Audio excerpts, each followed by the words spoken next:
All the characters in the story are over 18 years old. Rebecca lived alone with her son Michael. The husband left them, found another girl, and took the place. She worked in a store and saved money for an apartment.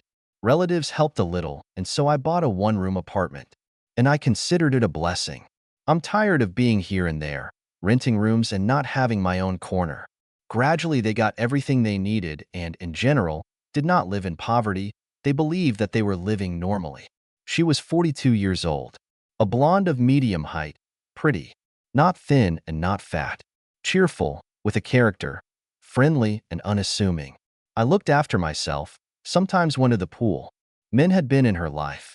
She didn't bring anyone to the house, but sometimes she came off on weekends and didn't spend the night, telling her son that she was with friends. My son was growing up, gaining strength.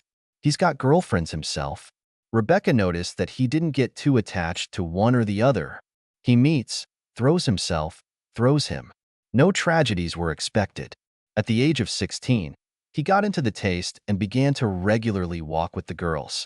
His mother, like an intelligent woman, was silent, did not blame him for his promiscuity. And soon there was only one, Barbara. Michael introduced them, while looking at his chosen one in love and malleable. Rebecca decided that he had finally made up his mind and was pleased with his choice. The girl was really good, modest, beautiful, economical. She could have cleaned the house and cooked dinner. One day they spent a long time in the kitchen, on the internet, and it was already 1 o'clock in the morning. The son asked for permission for the girl to stay the night. Rebecca agreed. They slept in the same room. The kitchen was small, and there was no way to put even a cot on it. I remember when I was young, my future husband, and frankly, not only him, stayed the night in my parents' apartment. True, there were 2 rooms, but still the bed creaked very much. My parents didn't pay attention to it. The drunken neighbor, as always, appeared in the middle of the night and closed the front door with a bang. Rebecca woke up. The room was quiet and bright from the street lamp. The young people got up and went to the bathroom. She stayed there, falling asleep, as if she hadn't seen or heard anything. In the morning, I got up before them for work, went to the bathroom and washed for a long time. I called my boyfriend from work and arranged to meet with him. She told her son that she would not spend the night at home. She went to her lover. The next day, Rebecca returned home, and Barbara was already in full charge. She tidied up the house, washed and hung the laundry on the balcony. I cooked dinner and was glad to see the hostess. Actually, Rebecca was used to doing everything herself. Her son didn't really clean the house, but it was probably necessary to rebuild and get used to the new conditions. The economic daughter-in-law was still better than some slob and a sluggard. Remembering her last night, she listened to their romp for a while and fell asleep, sleeping peacefully, turning her face to the wall. This went on for 2 months. Barbara lived with them, and Rebecca began to go to the side more often, to a friend. But one day, Michael was home alone, annoyed and gloomy. Rebecca asked, "Son, something happened to you. Why are you so gloomy?" "It's hard and painful at heart. We had a fight with Barbara." "Wow, matters of the heart. Well, it's okay. Make up again. It happens to lovers." It was somehow inconvenient to find out the details of the quarrel. Rebecca went about her household chores. But Barbara didn't come back for a day, 2 days, or a week. Her son wrote her poems. It turned out well, about love, friendship, and loyalty. Rebecca burst into tears herself after reading his essay. He bought a bouquet of roses and went to congratulate her in the evening. Mom hoped that they would come back together. But the son arrived alone, even gloomier than before. He had never done this before, but here, he took out a bottle of vodka and drank a large glass without eating. Thus, he surprised Rebecca very much. She was afraid for him. In heavy thoughts, she quickly prepared a meal, putting a plate in front of her son. She sat down at his table and drank too, though less than Michael. She asked anyway, breaking the silence, "After all, what happened to Barbara, son? Don't keep it to yourself. Share it with your mom." He said she was a fool, and he didn't talk about it anymore.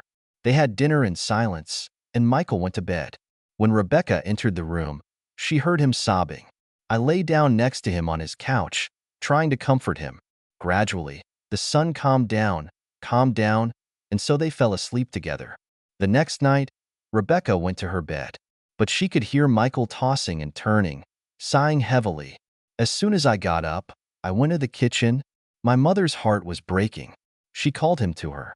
As a family, they watched TV together, talking about interesting topics. They began to make fun of each other, as they used to do. During the day, at work, thinking about my son's behavior, she came to the conclusion that she should help him relax. My son really loved this Barbara. His old girlfriends probably wouldn't have turned him down. There used to be a lot of them. But he also hoped that Barbara would return and everything would be the same, and only with her. And my mother was always there. He realized that he had no one closer to her. What was a loving mother to do? I probably need to calm his agony. Although Rebecca had no idea how it would be in reality. It won't take much from her. You just have to be patient and behave according to the circumstances. In the evening, while cooking dinner, she noticed that her son was embarrassed to look into his eyes. During dinner, there was a slight tension. We didn't talk much. After cleaning up the kitchen, Rebecca went to wash up. It was obvious that the guy was still nervous. She yawned and said, "Son, it was a difficult day. I feel sleepy somehow." He immediately turned off the TV and went quiet. But a few minutes passed and Michael couldn't help himself. After all, he hadn't had a girlfriend for a long time, and here was such a chance. They made love. The next day, they didn't talk about whether they had done well or badly.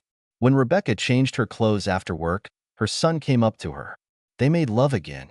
It was somehow easier to do this for the second time. We woke up at 9 o'clock in the morning. Then we washed up and had breakfast. Rebecca broke up with her boyfriend, or rather he dumped her. Since she kept postponing and rescheduling their meetings, the guy freaked out. During this time, Michael did not think about the girls. On the 8th of March, she was going to go home. "I wanted to visit my family, stay at least a week. Don't worry. There will be no jealousy from me. Just don't bring just anyone." The week flew by for her. I had a rest, stayed with my mother, and met a lot of friends. They spent the whole day together with a friend.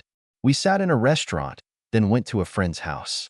We talked about everything, couldn't help but touch on the topic of men. Then Rebecca confessed that she had a lover, a young one. "Get someone else," Rebecca advised. "No family problems for you, no financial dependence."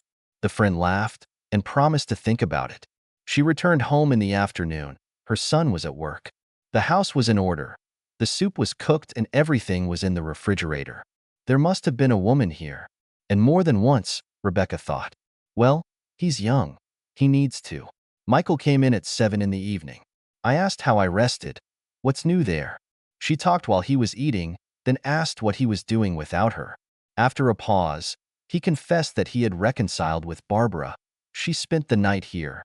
"He's not coming today," he assured her, smiling enigmatically. "Is she going to come back altogether?" "Not yet. We'll meet up sometimes." "Do you mind?" "Of course not. You have your own life. You won't live with me all the time anyway." Michael was moved by these words. On the third day, after Mom returned, Michael came with Barbara. As smart women, they immediately found a common language and did not go into details of Barbara and Michael's discord. That night, Barbara stayed the night with them. Rebecca went into the bathroom to wash her hands, and immediately after, her son came in. "If you don't like it, I can tell Barbara to leave." "No, not at all. No need." "What are you doing, son?" "No need." "What if she hears?" "She's sleeping." They decided while Barbara was sleeping to take advantage of the moment and make love. In the evening, Barbara was there again. She was acting as usual, but after dinner she said she needed to talk to Rebecca. They retired to the kitchen, closing the door to the room. We sat down at the table opposite each other. "Rebecca," Barbara began, "I respect you very much, and I probably love Michael. Anyway, he is very dear to me. Last night, or rather at night, I saw him go to you, and then what happened? I feel uncomfortable talking about it. I do not know how to behave in this case. He says that you felt sorry for him and supported him very much in a difficult moment. And yesterday he came to you with gratitude so that you would not feel abandoned. What should I do now?" Rebecca thought about it. This girl really loves Michael, since she didn't leave right away, in the middle of the night. "Barbara, I want to tell you that I really don't want to ruin your relationship. My son and I did it spontaneously, by accident of course, Somehow, both were in a misunderstanding of what was happening. Then we both liked it. I won't hide it. Understand me as a woman too. I know that he needs another partner, young and beloved, and I won't bother you. Truth. Don't worry about me. I'll find some man and I'll be quite happy with another one. So I think it will be right. Barbara didn't answer right away either. It was as if she was gathering her thoughts. Rebecca, I probably won't mind. You are his mother, and he is your son. I won't be jealous, I promise you for sure. You're really smart, young woman. I don't know if you're going to live with him forever or not, but I am grateful to you for this decision. Thank you very much. And don't be shy about me. You and I are both women. Let's understand each other. I'm sorry to tell you this, she added in a whisper. It's good that we understand each other, Rebecca added with a laugh. So the three of them began to live together. The embarrassment gradually passed, and he could do the same thing with Rebecca. Barbara didn't mind.